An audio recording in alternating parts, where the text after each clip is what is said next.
What's up, guys? Verdugo29 back with you again, and we are here for the round 2 recap of the GBA. I am joined today by AdamTheBeesKnees. Say hello, Adam. Hello. We have Jack in the background, but he is not really taking part in this. He's just there. He's probably going to make noises and stuff as usual. But he's lurking. Anyway, first match of round 2 was actually myself against Adam. I believe we both posted these on our channel. Anyway, Adam wasn't happy. Anyway, we'll just go through the battle real quick. So, I got off to a good start. I was really surprised he was using Clawitzer to take my Rotom's hits, and I saw it just ate up the Volt Switches, so, yeah. True. Look, I played horribly. I mean, it was pretty close for a while. I didn't expect him also to have freaking dual screens Espeon. That was different. I get a Hydro Miss coming up, which actually sucks so bad. Now it was this point where I hit the second Hydro, and I was really kind of spooked. I went out to Cavalion thinking, yeah, he's probably going to go for D-Claw. And now he might fear the Cavalion being offensive and being faster than him. So I doubled into Latias. I actually predicted the EQ, but this also worked out pretty well for me. Yeah, if I stayed in and just, I would have been in a great position. But so I wanted to scare you then into going for the Willow so I could get able to Calm Mind, but you decided not to, which is really weird. I didn't expect that at all. And I didn't expect you to go for another... I didn't expect you to go for another knockoff, knowing that I could just be carrying a move that hurt you. I went for Flash Cannon because I actually thought you got to Heatran, but you didn't. You mean Focus Blast? Yeah. But yeah. Dude, I played like a fiddle right there. Quartz is going to come back out, but just get blown back again. She's going to die to rocks if I get him up. Clawitzer's drinking these hits. I real fucking Magma Storm on Heatran. That spooked me. That spooked me real good. Dude, yes. But then you just healed up. then I hit the Hydra and down goes the Claw. So now he doesn't really have a switch in for Rotom, which is nice. So we're getting off good chunks of damage. I realized that once Heatran went now, my basic win condition was just setting up Nasty Plots to Celebi. This is behind a light screen, remember guys. Look how much this Giga Drain does. Souls. Just give me them all. It is a Sableye, okay, with no special defense. Doesn't matter. That's a Celebi with just beastly powers. I didn't actually think that you'd go for the recover since you would have just died, but you decided to. Then I was cheeky and went for the Toxic, knowing you wouldn't be smart enough to Mega Evolve. Quack, quack, quack, quack, quack, quack, quack, quack, quack, quack, quack, quack. Then I painfully hear, I'm just like, lol. Dude, these couple of turns, Rotom played you like a fiddle. True. Dude, Espeon sucks ass, man. This is where shit got bad for Adam. Because, yeah, it turns out I was faster than Heatran. And so I went out to Latios, and I didn't even care if I got Magma Storm, because now I was in a position where I was like, okay, something's just dying. He chooses something to die here. And I was surprised he lived. It was a roll. It was a roll for his Heatran to live, but he goes for Torment, and I was like, hello? Let me just look. I'm going to click Dragon Pulse and kill anything. I didn't think you'd have Earthquake, man. Yeah, they never do. I wanted to try and get the 6-0, but I really couldn't preserve it. So I just let Penal die here, because it did give me the free switch into... gives me the free switch into like D's nuts. Who gets his second kill of the GBA in as many weeks. After... Does he have Thunderbolt? Yeah, the Thunderbolt coming through right there. Goes into Sableye. I have no reason to... I don't know why I didn't Magma Storm. That was stupid. But you know. That Dazzling Gleam would have been a 2-hit KO on Sableye, by the way, but he decided to switch. I thought he'd go for the Taunt, but he didn't.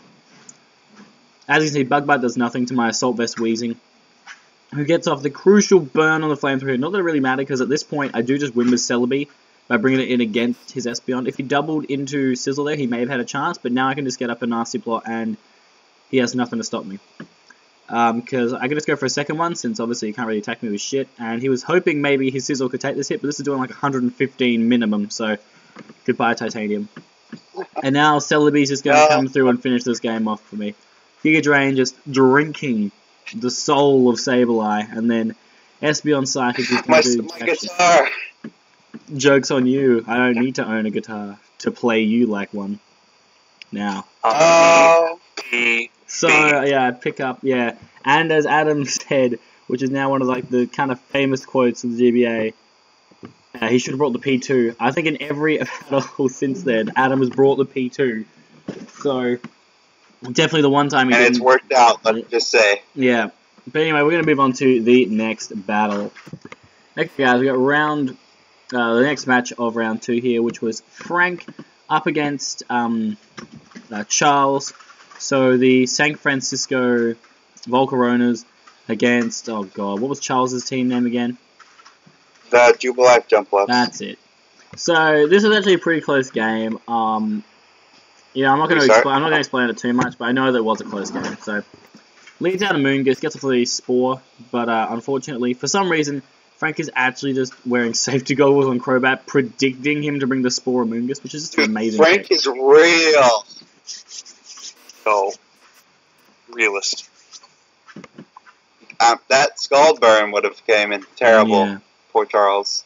Ice Punch is a huge chunk to Chesnaught, but Chesnaught comes right back with a Wood Hammer and just blows for Alligator back. Now at this stage, he went out to Charizard, and he decided to Dragon Dance, and I really don't understand why he didn't just go for the kill there on Chesnaught, because now Chesnaught has a chance to actually put in work, and like EQ does kill it, but you know, losing that amount of HP now means that Trio's EQ will kill you, and he has a Sash, so I understand why Zard was his option there to kill Chesnaught when you knew there was a Dugtrio in the back. Or I think Dugtrio would have killed him either way. Well, the other thing I don't get is why he didn't just not Mega Evolve. Yeah. Yeah, that was stupid. So the Swords Dance Gliscor come through. In comes Diancie though. EQ will kill the Diancie. He's hoping maybe that Moonblast will do a decent chunk. It does do a decent chunk, but yeah, Diancie's not living the EQ. So at this point, Charles is looking pretty good. His Swords Dance Gliscor is putting in work, but in comes Volk. Fire Blast will be able to take out the Gliscor, and this is where things get interesting, okay?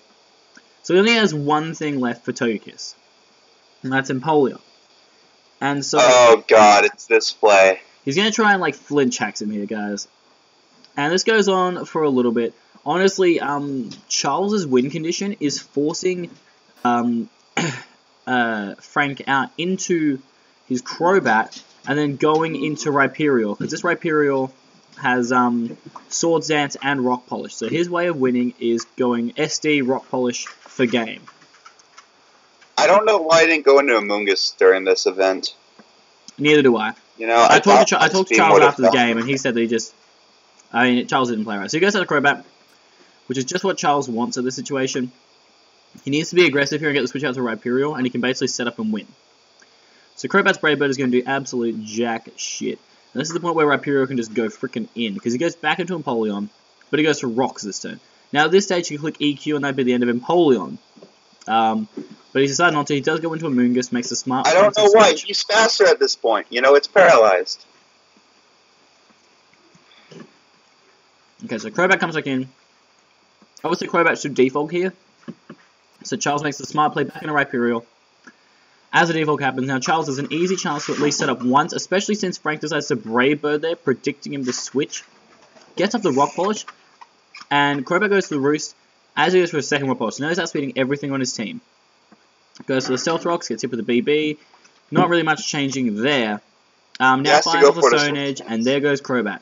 Now all he has to do is spam EQ from here and he wins. But no, guys.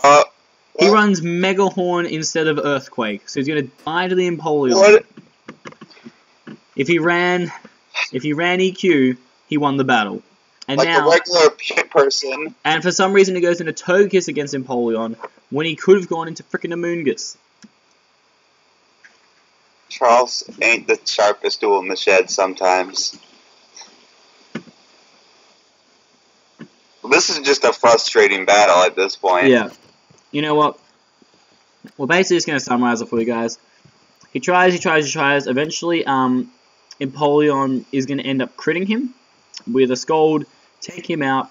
Amoonguss will take out the Empoleon, but then Volcarona is going to come through right at the end and hit the Fire Blast to beat the Amoonguss. So that's basically just going to sum it up. I don't really want to show you this whole thing because this takes fucking forever.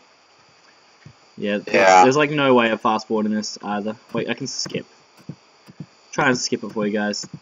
There you go. So there it is. So he killed, got critted, killed. Crit really didn't matter in the end because Empoleon was still going to be able to heal itself, and like the Togekiss didn't outspeed the Volcarona. So what were you going to do there? But anyway, we're going to move on to the next battle. It's a nice 1-0 win there for Frank. Alrighty.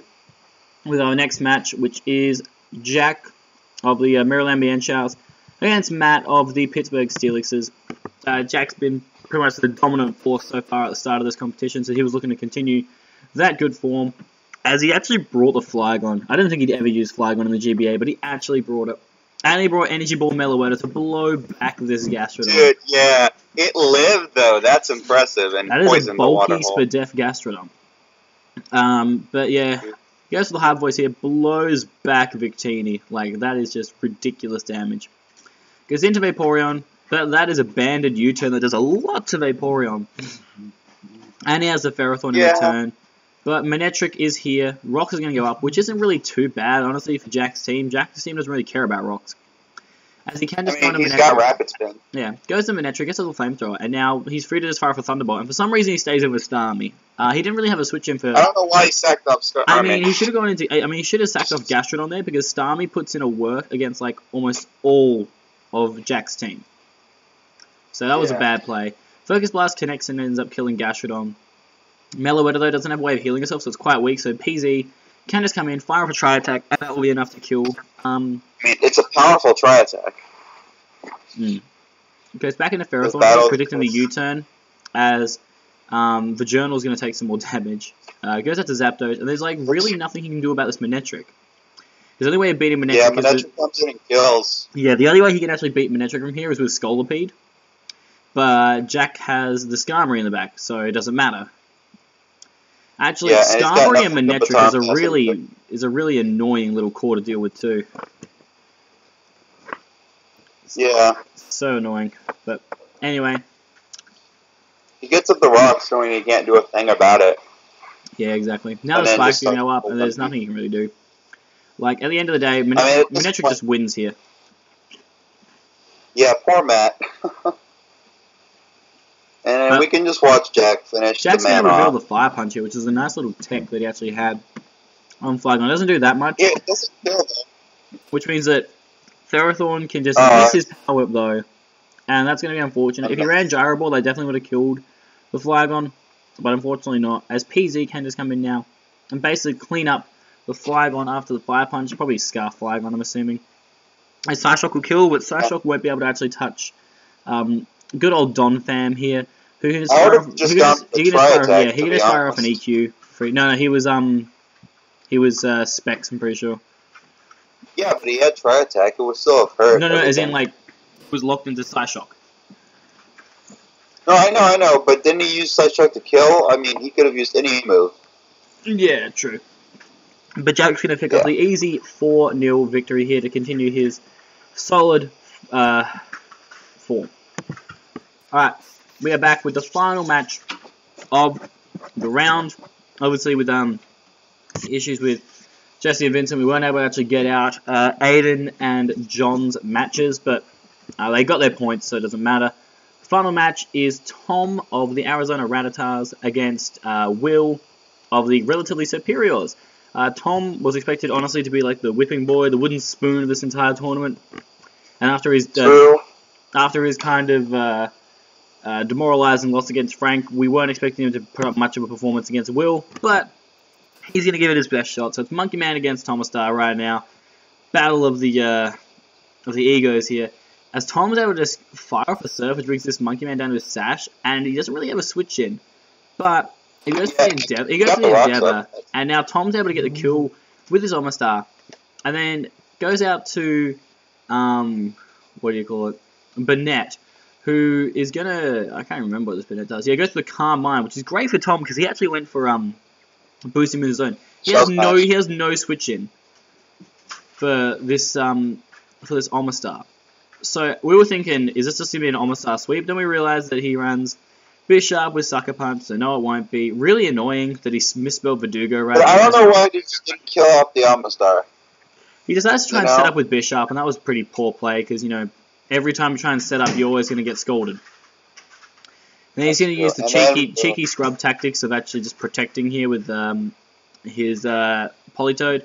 Doesn't pay off for him completely, but the rain is going to stay up a little bit longer, which is nice for him because he does have that Heliolisk in the back. This Giga Drain is going to kill this, but I think it does give him the free switch into Heliolisk from memory. Yeah, now Dino is going to go to work. With Dry Skin up, nails the Thunder, just blows back that Aselgor. This is where things got interesting though, guys. He's going to go for the Carmine here, as the Thunder is going to do a ton of damage and get the paralysis. So Thunder in the Rain.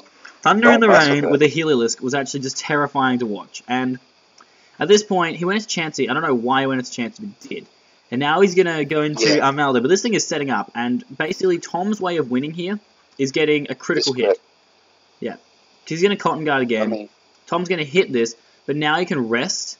And that means that now Tom is basically back to square one against a fully defensive thing. And so Tom is really backs against the wall, misses the Stone Edge, basically needs the crit on the Stone Edge with Armaldo, or else he's kind of screwed here. So if he tries to fire off another one, does jack shit. He's going to wake up with net and just continue to set up, because Tom's eventually going to run out of Stone Edges. And so that's going to be unfortunate. I think he's missed already 2 or 3. If I was Will, I'd just start attacking at this point. He does fire off the Dark Pulse, doesn't actually kill Armaldo, and so he's able to fire off another Stone Edge, as Will is going to take him out now with the Dark Pulse. Tom thinking, oh, you know what, I got no chance here. I'm just going to try and, you know, pull it together. He goes for the sub, which is a really weird play. I mean, I would have just gone for the attack, because I'm pretty sure you could have just attacked and maybe killed him. Goes for the hit. He ends up Dark Pulsing here. He goes into Heliolisk. This is like his last chance. He goes into Heliolisk, as he can just rest up with his Banette. Fires off a Dark Pulse. Does a decent amount. Like 24% isn't too bad. He's asleep again. Fires off the Dark Pulse. Brings him down about half. So maybe there's a chance. Boom! Critical hit. Down goes the Banette. It's GG from there.